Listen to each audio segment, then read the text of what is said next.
Hello, can you guys hear me in the back? My mic is on? All right, sounds good. Welcome back everyone. Congratulations on finishing week 1 of Data 100, and now we are in week 2. We're going to be moving on to some, what I consider some of the more interesting topics in the class in these next few weeks. And I hope to show you one of my favorite topics of all time, which is data visualization today and tomorrow. All right. Got some announcements. So we have small group tutoring, which is starting this week. I had the link up on this slide, and we'll also send out a Piazza post. So if you're interested in like getting some more help with the conceptual material of the class in a more directed way, then I encourage you to sign up for small group tutoring. It'll take place, I believe, this week, Tuesdays and Wednesdays. And it'll essentially be like a small group of maybe like 5 or 6 students, as I think what we're imagining. And it's mainly for people it's mainly just a way to get you some more help. If you feel like, oh, I'm not really sure, like I don't feel super confident in the material in this class up to this point, you can go into small group tutoring, and our tutors will try to help you out and give you some pointers on how to study for the class. Okay, as a reminder, project 1 is due tomorrow at midnight. We have homework 2, which is out this Wednesday, and homework 3, which is out this Friday. And both of them will be due on the following Tuesday because of July 4th weekend. We're going to say that homework 2 is officially due Friday, quote unquote, but we'll extend the deadline to the following Tuesday so you guys can have some fun this weekend for July 4th. I also have office hours starting this week, actually starting today. They start right after lectures, so if you want to talk to me for any reason at all related to the class, you can come follow me out of class. I'm then going to walk over to Evans where my office is, and we can talk about whatever you want, or you can ask for help for assignments, or just get some pointers for the class overall. All right. Let's talk about visualization. What is visualization? Visualization, one way to think about it is, it's essentially a way to turn what computers can read, which is more or less like a long list of numbers or strings or data, into something that a human can understand, like a pictorial representation of the data, so that you, the human, can make some judgment or some conclusion based on what the data contain. Another way of looking at what a visualization really is, deep down inside, is we'll take our data and we will create a mark for each datum that we have. So in this case, I'm using a line to represent, I'm going to create one line for every datum in my data table. I'm going to create an encoding which takes that mark and maps it to some point on the in my visual field, essentially, or a picture. And those combined form a visualization. Okay, so in this case, what I'm doing here is I have some ages. In particular, I have the ages of people on board the Titanic when it crashed. And what I'm doing here is I'm taking each data, I'm saying for every single point in my data set, make a line mark, and then position the line marks according to their ages. So for example, here we see that higher ages are positioned with a greater y-axis value. And then the results of this encoding put onto a chart is the visualization. Okay, so to give you a sense of what's going on here, if I switch the mark from a line to a point, I get a visualization that looks something like this. Okay, so instead of lines, I have points. If I have 2 columns, and I change the encoding to encode 2 columns of my data, then I get a scatter plot. Okay, so basically, most visualizations can be thought of in this way. This is what we call the grammar of graphics, where we take data and try to like translate it over to some visual way of displaying the data so that you can kind of see the pattern visually. But most graphics have these properties in common, where we have the data, we create a mark for each data point, we encode the marks to some position in the visual plane, and then we use those 2 marks and encodings to create a visualization. Okay.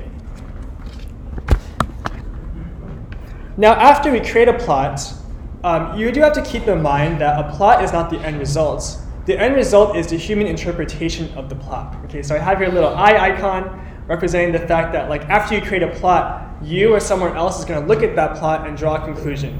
You're not going to say something like, the average of the ages is 40 and the average of the fares is like 100, you're going to say something like, I have fare on the y-axis and age on the x-axis, and it looks like older people didn't spend more than younger people. Even though they might have more money to spend, it looks like the people on board the Titanic spent roughly the same amount, and in fact, the people that spent the most money were probably in their late 30s, maybe mid-30s here. Okay.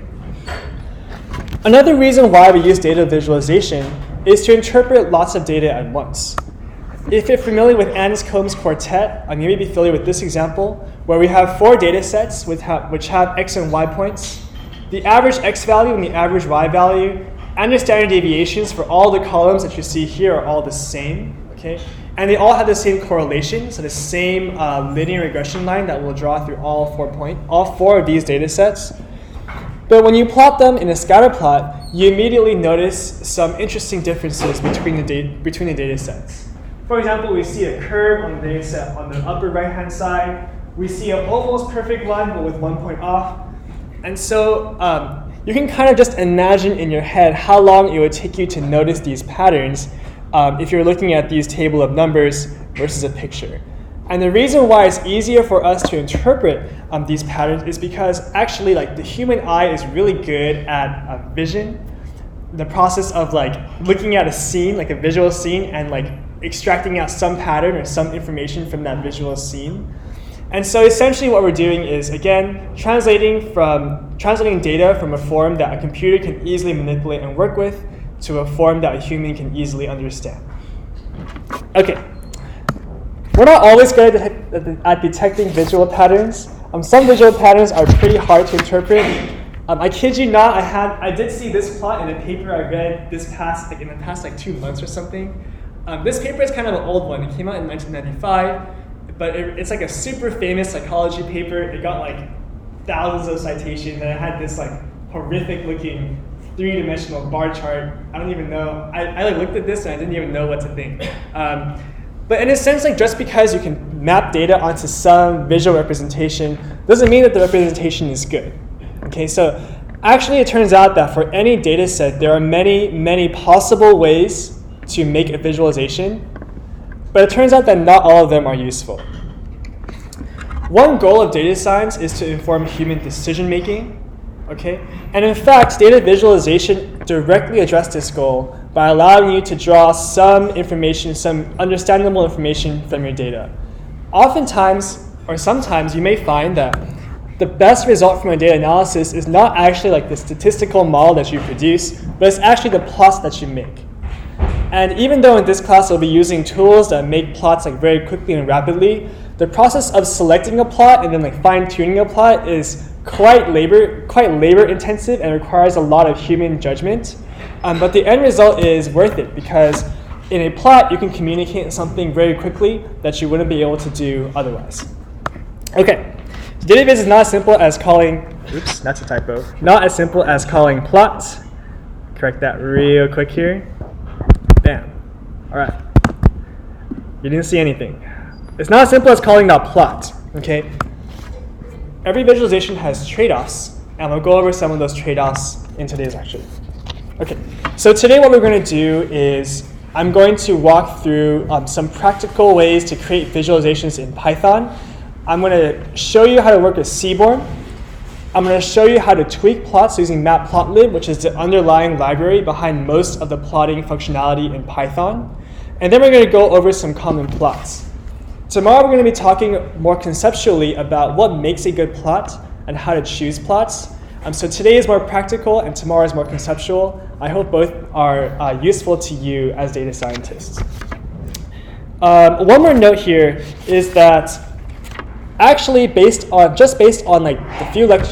lectures on visualization plus the lectures from last week on pandas, you can almost get a job as a data analyst as is. A lot of jobs out there are looking for people that can take some data and draw some conclusion out from it using a plot to convince people this is a pattern that I see in the data.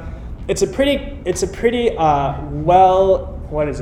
in-demand profession as of now because the skills that we teach in this class are not widely known by people. And so Actually, if you like quit this class after today's lecture and tomorrow's lecture, you'll probably get something useful out of it anyway. Okay, let's talk Seaborn. So Seaborn is the plotting library that we use in this class. I've used it briefly in previous lectures demos, but I want to show you in depth how it works today. Okay, it turned out that you can make some pretty nice looking plots in Seaborn, so I hope today's demo excites you. I'm going to zoom in here so you can see that. Is that okay in the back? Is that all right? Okay. Oh, did I not add it? Oh my gosh. Oh Lord. Okay, hold on. Abort. Okay, hold on. Here we go. I thought I pushed it, but I got a conflict. Let's fix it now. I have here, I accept this change. I accept that change. Okay, continue. All right, push.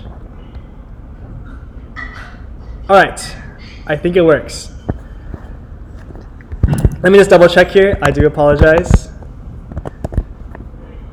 Go. I think if I just refresh this guy like 5 times, it might work.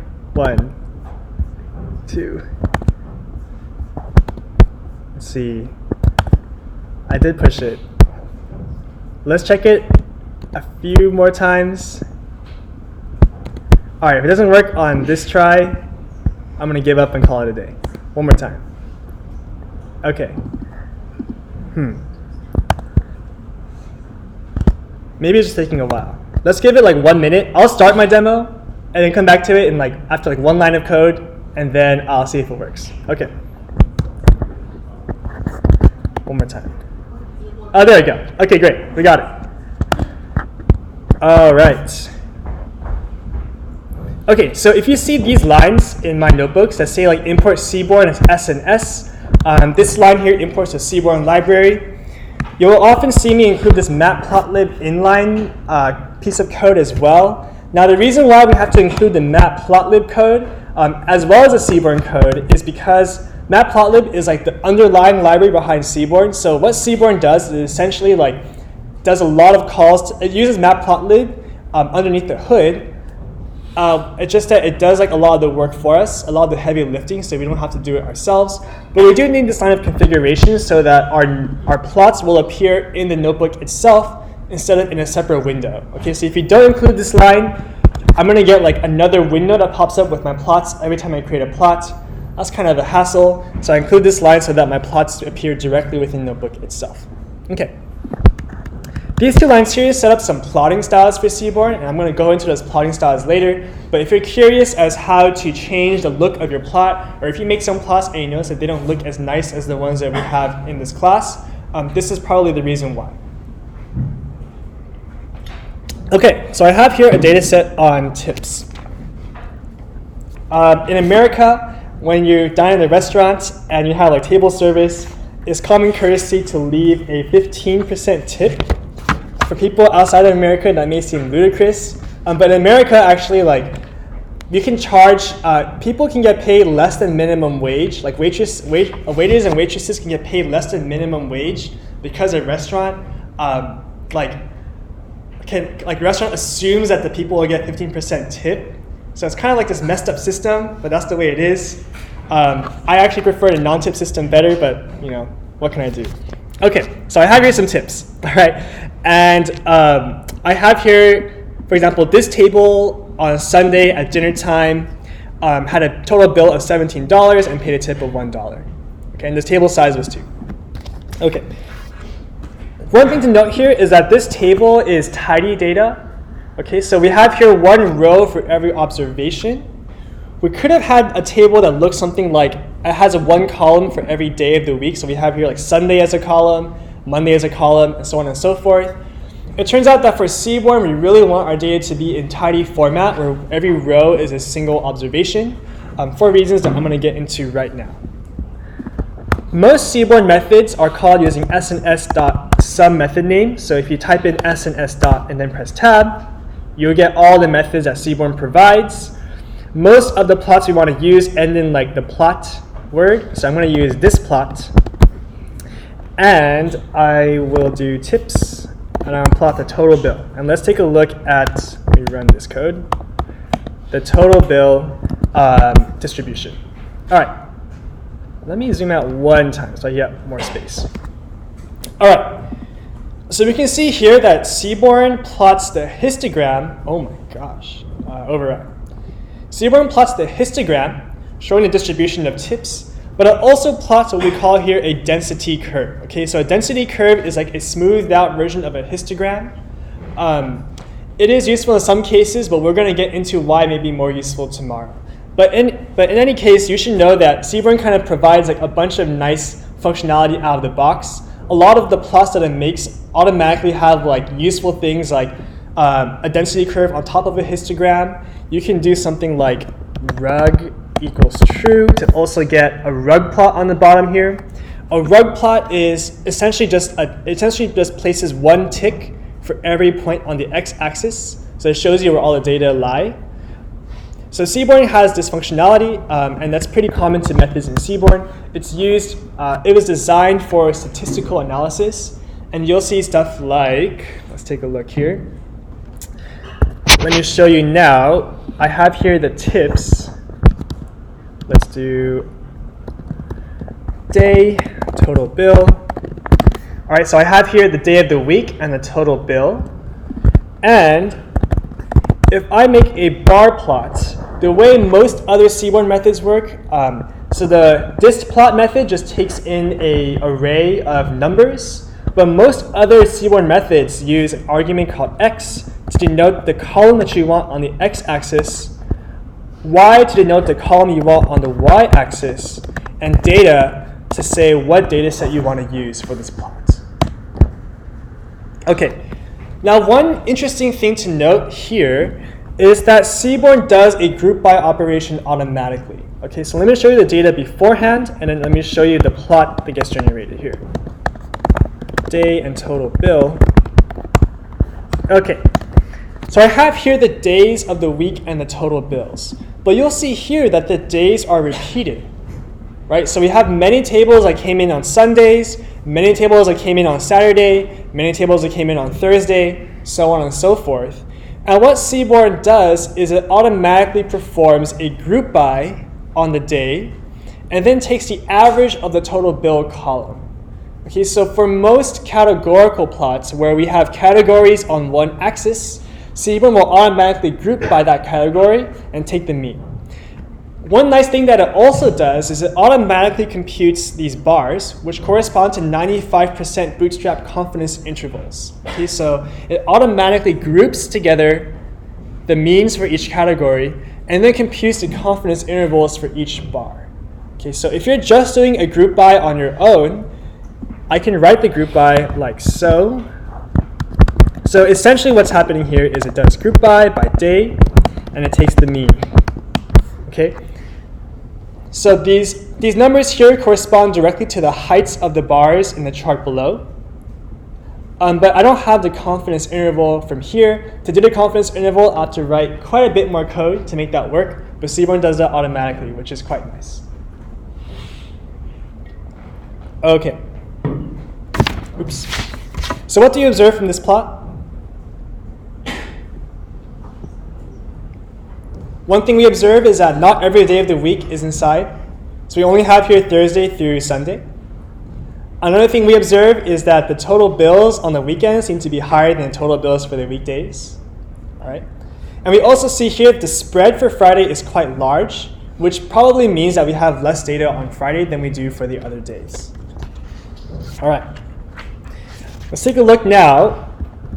So if I switch out this method, if I change the bar plot to LM plot for a linear model plot, I do have to change my x and y variables to be quantitative. So bar plots are categorical plots, scatter plots are quantitative plots. We'll go over into those plot types, but what your takeaway for now should be, if you change the plot, you do have to make sure that your input data to the plot matches what the plot expects. Okay, so for a scatter plot, what we need is the x-axis and the y-axis to contain numeric data. So right here, what I'm going to show is I'm going to plot the total bill and the tip, and we can see that, roughly speaking, the total bill, as the total bill goes up, the tip amount does go up, as we expect if people follow the 15% tip rule. Okay, so when I ask Seaborn to plot an LM plot, it will automatically plot the scatter points, and it'll fit a regression line, and it'll do a 95% confidence interval around the regression line. So we see here the shaded area here. That's a 95% confidence interval.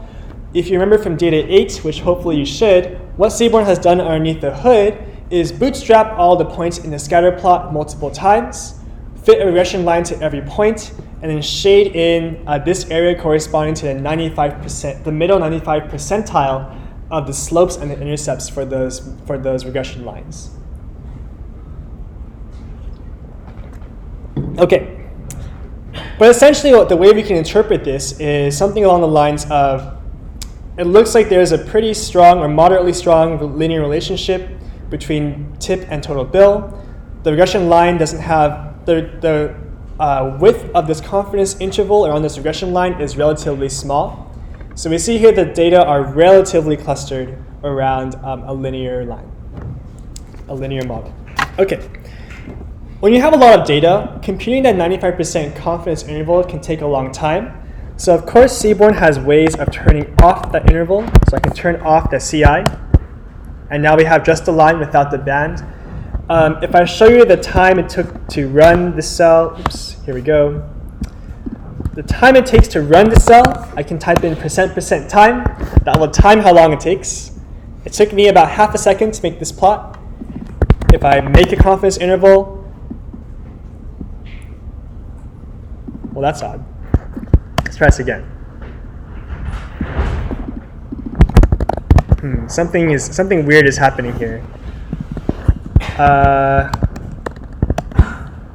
All right, so I think there might be some weird interaction between timing this and making the confidence interval, and now the confidence interval just never turns on. I'm confused. Okay, hold on. Do that. Okay, confidence interval is back.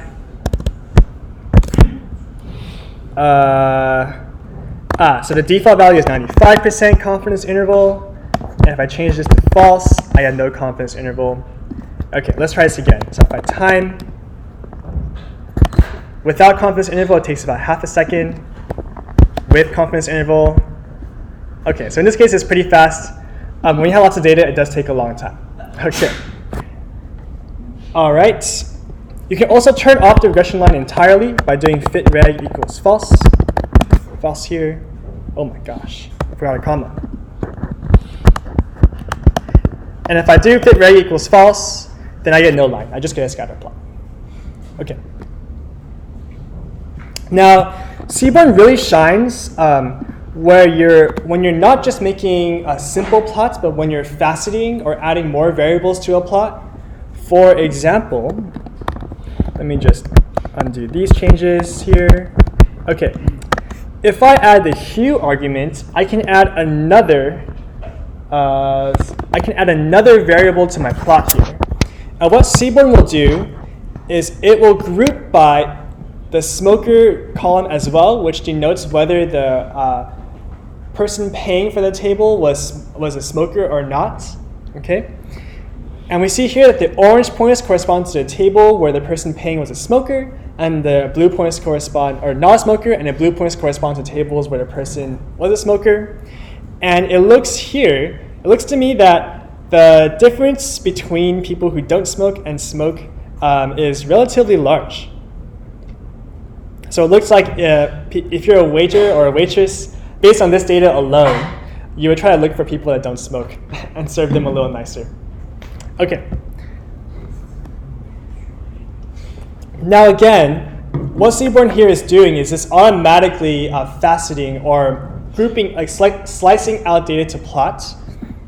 So to look at this data one more time, I have here the total bill on my x-axis. I have here the tip on my y-axis. And Seaborn will look at the smoker column and automatically decide what colors to put for every unique value in smokers. It performs what essentially is either a filter or a group by. You pick the way you want to look at it, but it does that underneath the hood. Okay. Now we can really make Seaborn shine when we add the arguments row and column to facet by even more variables. So if I add row equals sex, let me change. I think this is right. This is right. Now we create what's called a small multiples plot, or just a faceted plot, where every row is a separate variable in my data. So now I have here, this is a scatter plot for male smokers and male non-smokers. And we see here, this is the plot for female smokers and female non-smokers. I can add another variable for column, and this corresponds to the day of the week. And what this will do is it will create 8 plots, each one faceted by a smoker variable. So sadly, it's a little small. Let me try to zoom in here. But you can see here that I have 8 plots.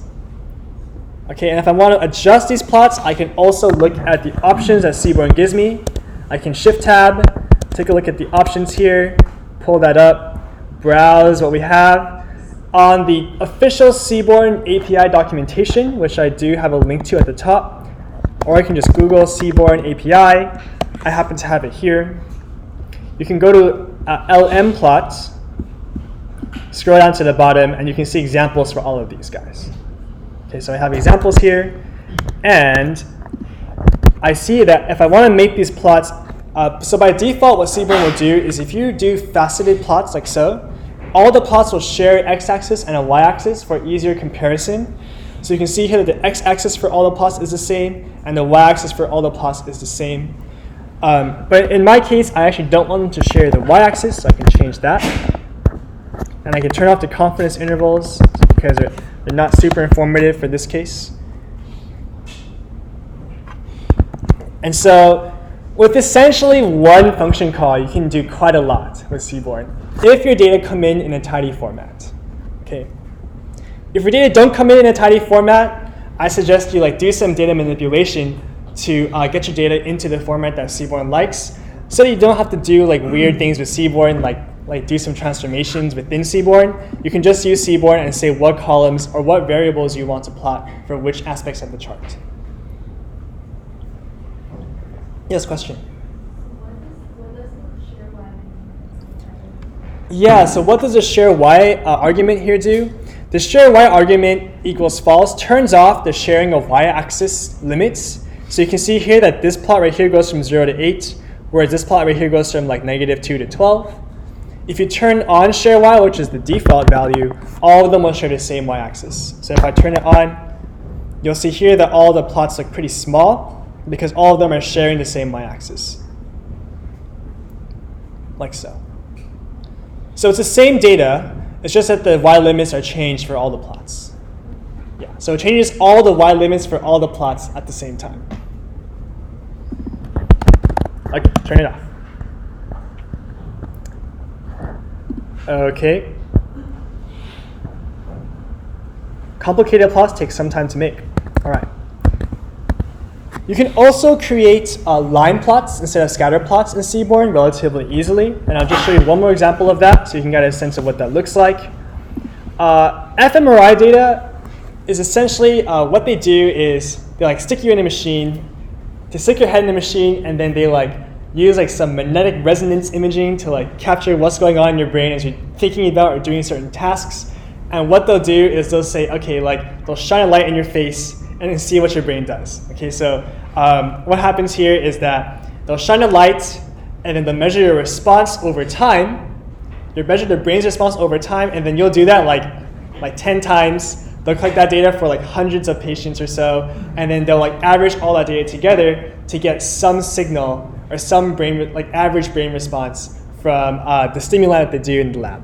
All right, so we have here, hello. We have here the fMRI data, and what I can do is I can do what's called a relationship plot in Seaborn. Let's do x equals time point, y equals signal, data equals fMRI. Okay, So by default, a rel plot does a scatter plot, but we can change the type of scatter. We can change the type of mark by using the kind argument. So we see here the kind argument shows some response at time equals 5, and it automatically, again, does a 95% confidence interval around the line. Okay. As with the linear plots, we can also facet this chart. We can add a color based on the event. Okay, so we have here the stimulus and the cue, and we can add another facet by the region of the brain that got activated. So we have the parietal lobe, which is a region in the brain, and the frontal lobe, which is another region in the brain. All right.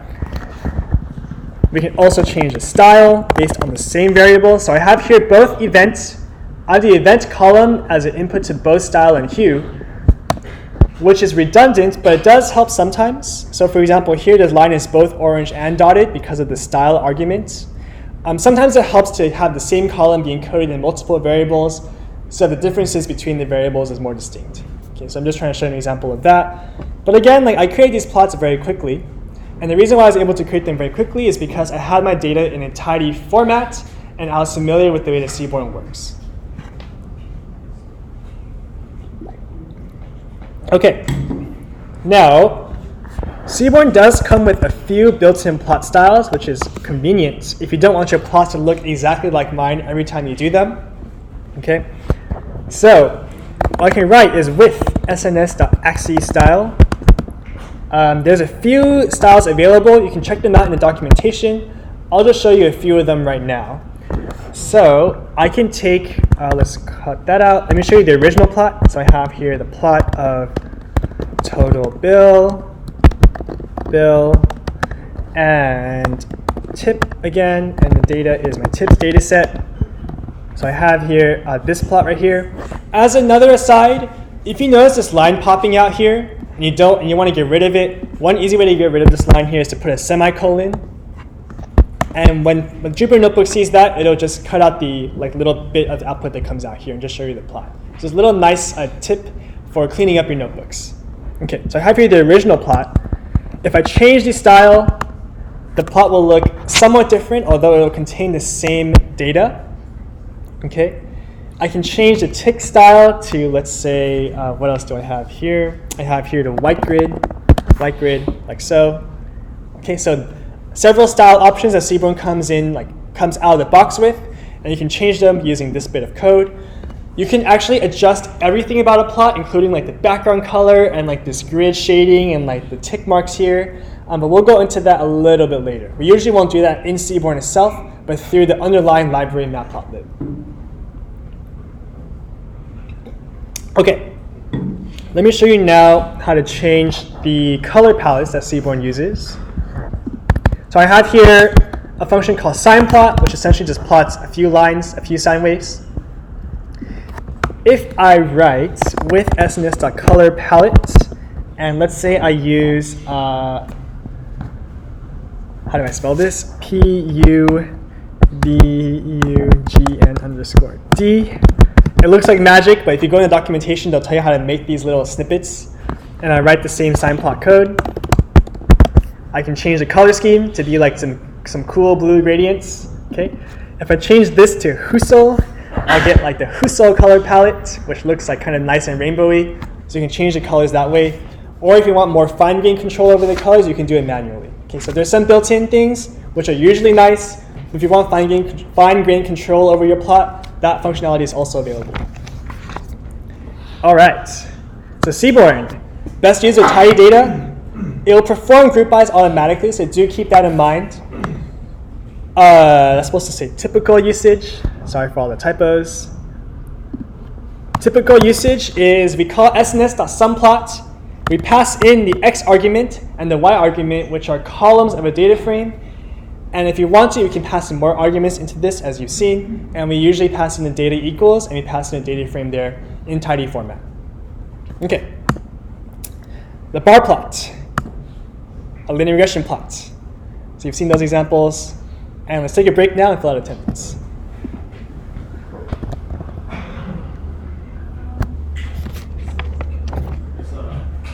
Yeah, I'm doing it right now. Here we go.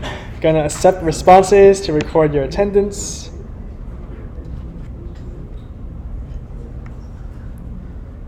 Hello. All right, on. All right, go for it.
All right, how many of you guys need more time to fill out the attendance form? Speak now or hold your peace forever. All right, turning it up.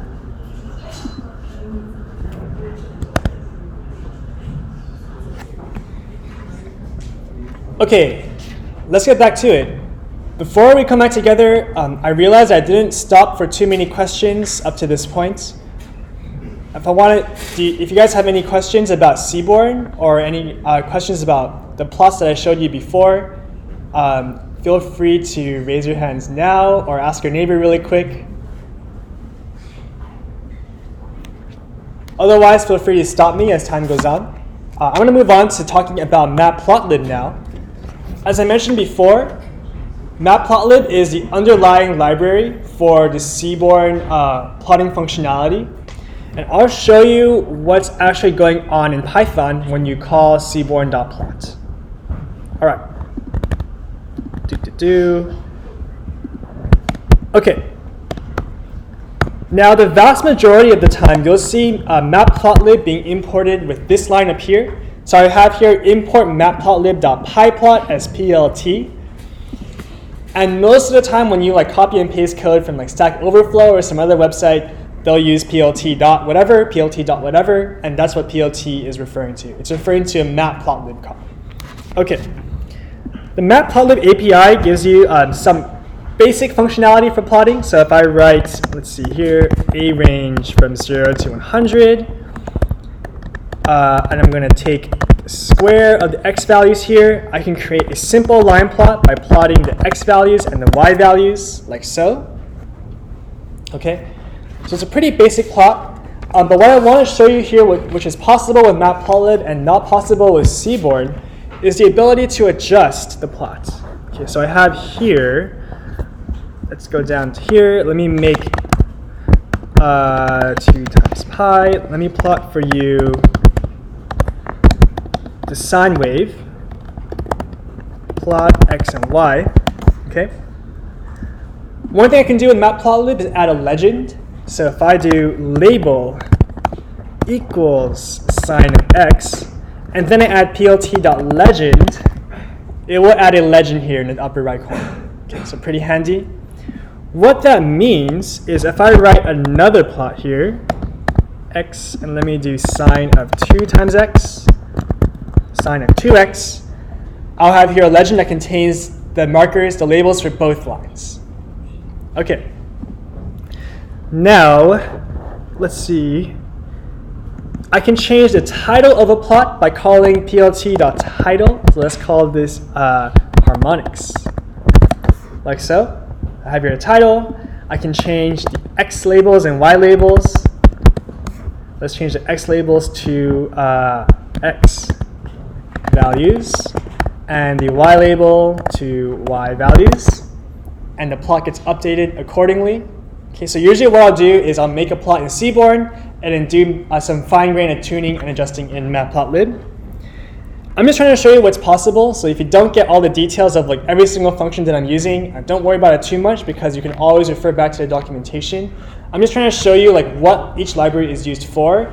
So when the time comes like and you get stuck on a particular plot, you'll know, okay, I want to change the title of a plot. I should look in the Matplotlib documentation and not the Seaborn documentation. Okay. Now, what's happening underneath the hood with these plots is Matplotlib is creating what's called a figure. A Matplotlib figure contains multiple plots, and each plot we call an axis. Okay? It's not to be confused with the x and y axis of a plot. Okay, so the x-axis of a plot is these the range, the x values here. The y-axis of a plot is this vertical, kind of like this dimension here. Axes in Matplotlib refer to one chart itself, possibly within a figure that contains multiple charts. Okay, so let me go over what that means. Here we go. So I can create a figure. Or let's call this f equals plt.subplots. What plt.subplots does is it creates a figure with one axis. So we have here like one group of plots, but this group of plots only contains one plot. Okay, so this is what's happening every time you create a plot in Python, regardless of whether if you're using Seaborn or Pandas or Matplotlib. Anything in Python that's based on Matplotlib will create a figure and axis automatically underneath the hood. So what that means here is that when I call plt.plot, what Matplotlib actually does is it creates a figure and an axis first, and then sticks some lines and sticks some grids and sticks some like labels on the different things. But you should know that this is what's happening underneath the hood because it might come back to get you pretty soon. So what happens is when you do plt.subplots, you get a figure, which is f, and an axis, which I labeled ax. And really what's happening here is, let me undo that, put this back up here, okay?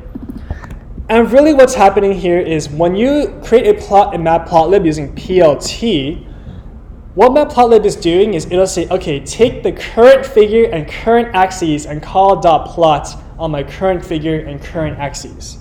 So really the more basic version to write this code is 8x.plot instead of PLT. PLT refers to like the module Matplotlib, but PLT.plot really does, it grabs the current axis or axes and then calls a plot method on the axes. Okay. The reason why I mentioned this is because, or when you call, so there's a function called PLT.show, which you may see in other people's code online. And when you write PLT.show, that tells Matplotlib, take the figure and axes that I was working on and display them and then get rid of them internally. Okay, so what happens is when I call PLT.show, it will take the figure and the axes, print them out somehow, and then throw them away. So the Matplotlib doesn't use them as a current figure and axis anymore. Okay, so let me show you why this matters. Okay, so I have here plt.plot. Okay, if I write plt.plot xs and I do xs, let's take the square root of x values here. That doesn't look too good. Why don't we do xs times 100 times 50. There we go. Okay. So when you create a plot in Matplotlib, what happens is before these lines of code here, it will insert automatically like the figure creation. And then at the end of a cell, when you run the cell, it'll automatically insert the plt.show. Okay. Now, if you include the plt.show in between, what happens is it will plot the first line on a separate chart and then the second line on a separate chart. Okay. Here we go. So I have one line here and one line here. Two separate plots. If you don't include the plt.show in between, the Matplotlib says, okay, whenever I call .plot, stick the line onto my current figure and my current axes. Okay, so that's why you see like sometimes you get lines appearing in one chart, sometimes you get lines appearing in other charts. This is the reason why. It's trying to keep track of what your current plot is doing. Yes, question? A naming question? Oh, hi, Sophie. Why does PLT.show get rid of the output too?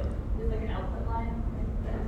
Oh, so Sophie asked, why does the PLT.show get rid of the output line? You mean like this? When I do this, there's no output line here. Who knows? I actually don't know why. It's something to do with like what values return in Matplotlib. Okay. Okay, so important stuff to know. And the reason why we do this is because you may get tripped up by putting plt.show in the middle of your code. If you put plt.show in the middle of your code, weird stuff happens. For example, the title doesn't know where to go. The x values don't know where to go. Because when you call plt.show, Matplotlib says, okay, this right here is one chart as a group, and then everything that comes after a plt.show applies to a different chart. Okay, so if you include the plt.show in the middle of your code, you're going to get issues. Okay, so I'm going to remove that, and now my title and my labels appear on the chart as they should. Okay. Now, Matplotlib also gives you ways of constructing subplots, as I mentioned before.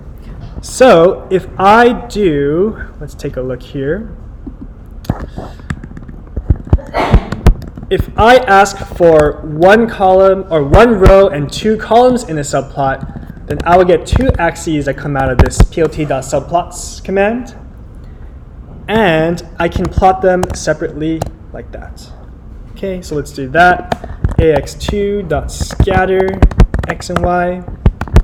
ax2.setTitle dots. Okay, I'm going to comment out these lines here just to show you what happens. Okay, so when I create a figure in Matplotlib and ask for two axes using subplots, what it will do is it will say, okay, this group of two charts is one Matplotlib figure, and within this figure I have two axes, and each axis contains a plot. Okay, so you kind of get a sense of the hierarchy of Matplotlib.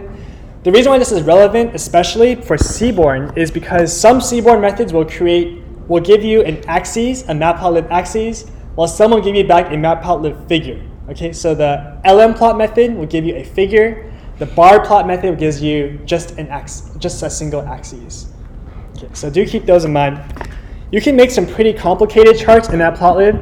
In fact, you can do like really complicated stuff using subplot to grid, which lets you like do stuff like this, where you have like one chart here, two little charts here, and one like bigger chart here. Okay, so you can pretty much lay out the charts any way you want to, but just know that this is kind of like the functionality that Matplotlib gives you.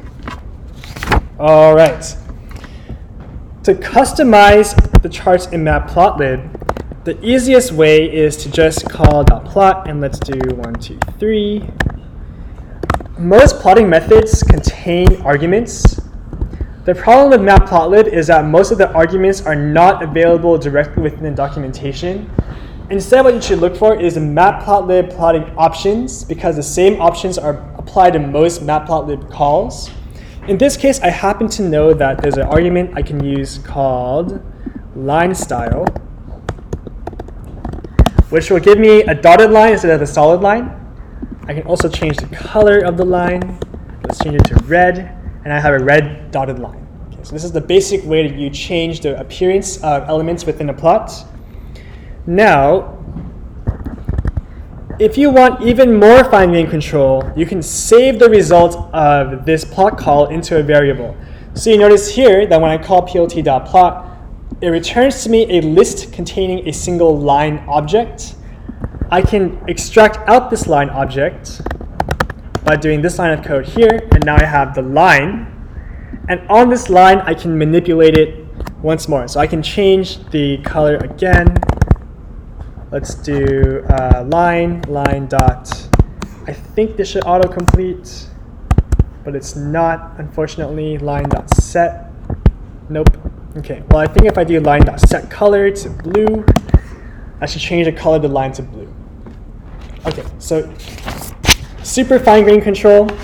One useful thing to know is that I'm going to skip past here and look at the setP method in Matplotlib. Okay, so I have here 2 lines. I have here the x values and the y values for 2 lines. When I call plt.plot, I can pass in multiple pairs of xy points to plot. And now we see that we have here an orange line and a blue line. The lines variable, the lines variable contains a list of 2 lines. And the setP matplotlib method, matplotlib.setP, allows me to quickly set properties all at once. So if I do setP lines, line width equals 4. Oops, I had to put this in my plotting call here. Plot that. Now my lines are thicker. If I change them to 1, my lines get really thin. Okay, so I can change the properties of multiple lines at the same time, which is pretty useful. And if I call it without any arguments, setP actually displays all the available properties you can change. Okay, so really useful stuff, because oftentimes it's kind of hard to find what you want to change in the Matplotlib documentation. But if you remember, you can use setP to display all the properties you can change. You can even see here, LineStyle has these options. Okay, and if I do LineStyle, it will tell me what the available options are. Okay, so useful stuff for trying to navigate this Matplotlib world. This is stuff that I wish someone told me when I first started plotting. Okay, so remember that Matplotlib remembers your current figure and current axes. And remember that you can use the setP method to determine what kinds of properties or you can change about a particular line or a particular drawing that you're making in Matplotlib. Okay, let's skip past this stuff here. I'll complete this demo later.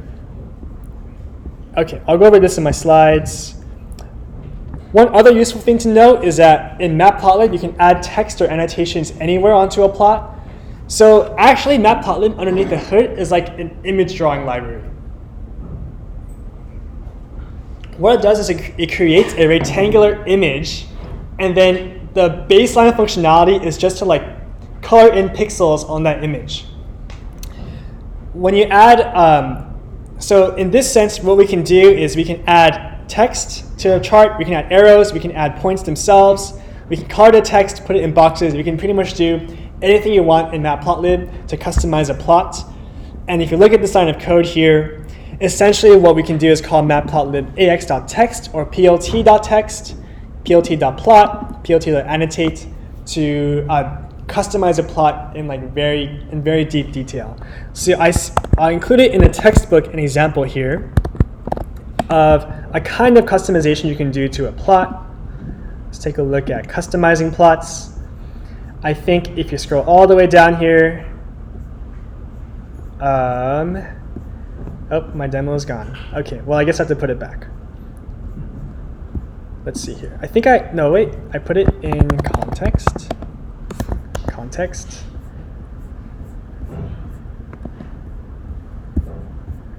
Sadly, oh, here it is. Okay, so for example, you can take a base plot like this one in Matplotlib, and then like change the background, change the coloring, add labels here, change the title to include some more interesting text, and you can make some really nice looking plots in Matplotlib. It'll just take you quite a bit of work to do, sadly. Let me show you now an example that I actually did for one of my projects this past year. This is a figure that I put into a poster paper that I submitted and got accepted, thankfully. But I'll show you, I'm just trying to show you like the level of work that goes into making like actual publication level plots. Okay. So what I have here is, let's do that. When I start writing code or when I start making a plot in Python, what I often do is I'll try to find out the Seaborn functionality that gets me the closest to the plot that I want to make.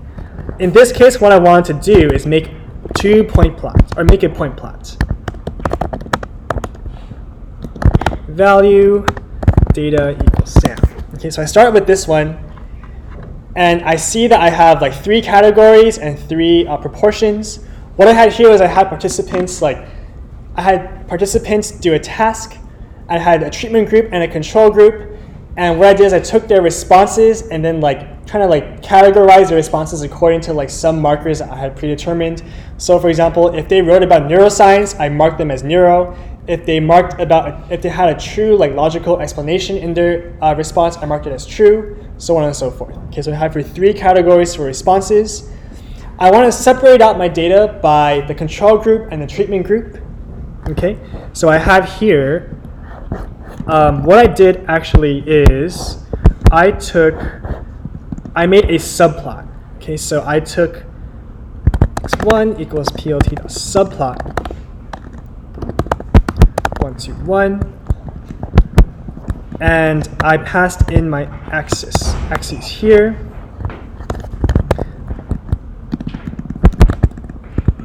AX2, 1, 2, 2. Passed in my second axis here. Okay, so Seaborn usually gives you kind of this escape hatch to Matplotlib. The AX argument takes in a raw Matplotlib axis, which lets you position charts wherever you want. This subplot command says essentially make a figure that has 1 row and 2 columns, and this number here corresponds to the first chart in that figure, which is the chart on the left-hand side. The 2 in this called a subplot says make a chart on the right-hand side. So what I'll see here is a side-by-side point plot. So I have here a side-by-side point plot. You'll see here that the numbers here overlap, which looks ugly. So what I can do is I'll call plt.tightLayout. This is a very convenient function to know because it magically fixes most things that go wrong with plot overlapping. Other things I wish I knew when I started plotting, but do remember this tight layout because it does come in handy. Okay. The proportions on this chart are not quite right. So what I can do is I can change the figure. If I call plt.figure, I can change the fig size to be 9 inches wide and 4 inches tall, so that it'll be wider than it was before. Okay, so now I have here plots that are a little nicer to look at by changing the figure size. Okay, and actually when I put this chart in a paper, I don't want this gray background and stuff. So what I'll do in the beginning of my cell is change the style. So set style ticks, set context, and I had it for a poster, so I can change the context to a poster, which makes the font size larger. Okay. Now it's looking more simple. It's a simpler chart. What I want to do now is plot the control group on the left side and the treatment group on the right side. So that involves a data filter. So I can what you can do is a Boolean slice, but what I can do is a query condition equals This is the same syntax as a, oops, that's way far. It does the same thing as a Boolean slice, just with a little bit less code sometimes. Okay, so I want the control group on my left side, treatment group on the right side. Okay, so I see here a large difference between treatment and control group, which was good news for me when I was doing research. Okay, so now what I'm doing is I have here the basic plots that I want to make, and then the next thing I want to do is like fine-tune these plots so that I can get something that looks good and ready to put in the paper, which essentially means here I notice that like the margins here are not super great. I notice that the box, like this whole chart is enclosed in a box, but I don't really want a box. I want to like remove the top and like the right-hand side, like lines over there. I want to change the axis labels here. I want to change the column at the top. Okay, so I have here a bunch of changes I want to make. All of these changes are like pretty fine-grained plot like tuning. And so what I'll do is I'll drop back down to Matplotlib in order to actually make this plot look good. Okay, so the next thing I want to do is change the Y label. I'm going to change it to proportion participants, proportion of responses. So I have here now the label on the Y-axis.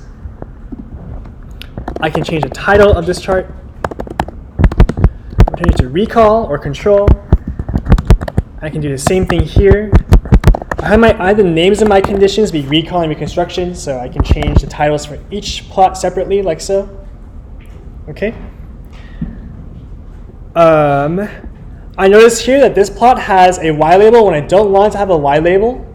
So what I can do is I can take this axis object and turn off the Y label. Set Y label to nothing. Okay. So if I don't remember how to do this, I can do set P, right? I can do set P on AX2, look for something involving the Y label and kind of look for the option there. So I'm changing this Y label. All right, so that's gone and that looks a little nicer. I want to change now, I want to get rid of these numbers here because they're redundant. To do that, I can change what's called the tick marks. Okay, so in Matplotlib, the labels for these axes here are called tick marks. So to turn them off, I can set the tick marks, Y tick labels, to nothing. So these are gone as well because they're sharing a Y-axis. Okay. And next thing I want to do is change my X labels, change the Y limits here, so on and so forth, and then annotate. I'm just going to drop down here and get to my completed code. So basically, I can do set P on my axes here to change the limits. All right, so my limits are good and they're a little nicer. And I will annotate this chart by saying that I had a 95% confidence interval around these points. Okay, how did I put this arrow here? I finessed these X, Y arguments until I got the arrow to appear in the right spot. So that took me a lot of trial and error, but that's something that you might have to do with your own plot. So what I did was I literally reran this cell like 100 times, nudging the X, Y arguments every time until I got like this thing to appear in the right spot. I can use sns.dspine to get rid of these lines up top. And then I can do subplots adjust to kind of get these plots to be a little further away, I believe. There we go. Okay, so I'm just trying to show you here a realistic example, or actually a real world example of something that I had to do in order to make a plot. You can see here that this involves a lot of code. The resulting plot is actually quite simple. So you should expect to spend probably around the same amount of time when you're making your plots look good. Okay, this took me maybe, I don't want to guess how many hours, but it took me some number of hours to make.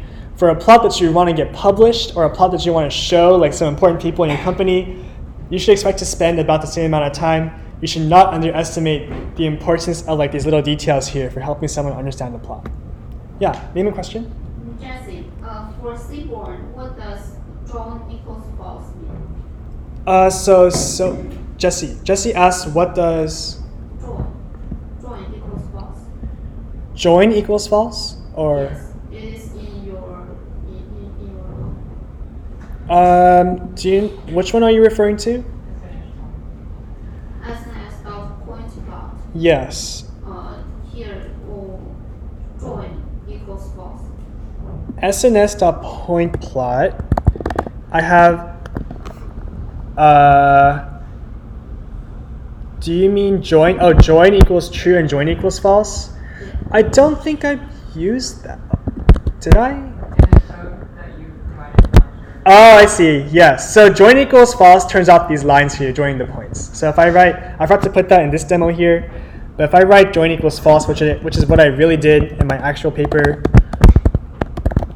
it turns off these lines here connecting the dots. So these lines here connecting the dots are appropriate when the categories here come in some ordering. So for example, if these are education levels and I want to show an upward trend on education level, then I can like join the dots here. But for just categories that have no real ordering to them, then I usually turn off the joining because you don't have I don't want to look at the trend. I want to just look at the categories by themselves. Yeah, good question. Thanks for catching that. All right. Cool stuff.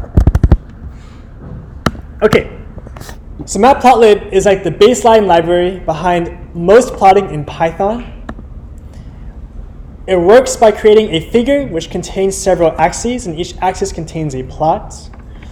When you create a chart, regardless of how simple your code may look, underneath the hood, Matplotlib creates a new figure and creates new axes, and then manipulates those figures and those axes so that you can get a plot, and you can add stuff to that plot by using multiple lines of Matplotlib calls. Okay, it's hidden state. So it doesn't make it apparent to you as a user, like what's going on behind the scenes, which is why I'm highlighting it multiple times during lecture, so you're aware of the fact that Matplotlib is keeping track of like the hidden state behind the scenes. Okay. One unfortunate English note is that in Matplotlib, the axes word refers to one chart within a larger figure, whereas the word axis refers to the x or y axis within a chart. Okay, so to break it down, at the top level, you have a figure. Next, you have the axes. Okay, we have here the line that you put within an axis. The title, the y-axis label, and the x-axis labels are all within a single axis. Okay, so you can manipulate them individually, and you can have a figure that contains multiple charts. Okay, as you saw, typically what we do when we're exploring some data set is we'll use Seaborn to like make a bunch of plots to see which plots will look good and which plots display the trends we want to show or highlight. And then we'll try to use Seaborn's arguments to get as close to our desired result as possible. And then once we get the limits of Seaborn's abilities, then we'll pop back down to Matplotlib and do a lot of fine tuning, as you just saw. Okay, so it takes a lot of work. But as I said before, one of the primary products of data analysis is a visualization that you make. And so you should expect to spend lots of time making plots. At least it look prettier than a table of numbers. Okay. I'm going to quickly run through some common visualizations for quantitative variables and qualitative variables. You should know roughly the categories of plots you can make depending on the types of data that you have. Because, for example, you can't make a bar plot, or it'll be very hard to make a bar plot when you have two quantitative variables. Instead, you should use a scatter plot. Okay, so basically, the type of plot you can make is determined by the data that you have, and I'm going to go over the types of plots corresponding to which types of data now. Okay, so if you have a single quantitative variable, usually the thing you want to do is make a histogram to display the distribution of the data. In this class, we will always put the proportion per unit on the y-axis, which is the same as in data 8, which means that the total area for a histogram should be 1, okay, or 100%. We should not have counts on the y-axis because we'll get weird results when it comes to like binning. Okay, deciding on a number of bins for a histogram is pretty tough and usually just involves some trial and error. We saw density plots, which are similar to a smooth histogram. We're going to go over some more details on smoothing tomorrow, but it's a fairly sophisticated technique. Usually for a smooth plots, we'll put a rug plot, which plots a tick at each data point, which is just like these little ticks down here on the x-axis here. And the reason why we call it a rug plot is because they look like little things sticking out of a rug. Okay, so that's the name. And we use it to show all the points because in a smooth plot, sometimes we smooth out the points on this end of the chart, but there are actually points here. So we use a rug plot to make sure that all the points are visible. Okay. When you have two quantitative variables, we usually use a scatter plot, which shows the relationship between a pair of variables. The one caveat for scatter plots is that they're very susceptible to overplotting. We'll go over this in more detail tomorrow, but essentially overplotting refers to when the points overlap. And you can see here that we have a lot of points that overlap, so it's very hard to tell how many points we have in that region of the plot. Okay, scatter plots reveal trends in the data or relationships between points. So, for example, a simple linear model requires that the data roughly have a linear relationship to each other, and that the spread of the points around that regression line is roughly equal. So, for example, the top left plot will be appropriate for a linear model, but not the bottom left plot, because the spread around this regression line here is unequal. We have a tight cluster in here, but a larger spread on the right-hand side of the plot. Okay. So what we'll do is we'll usually use plotting or visualization to inform the choice of model that we can use for our data. All right. In 2 dimensions, we also have hex plots, which are roughly speaking the equivalent of histograms.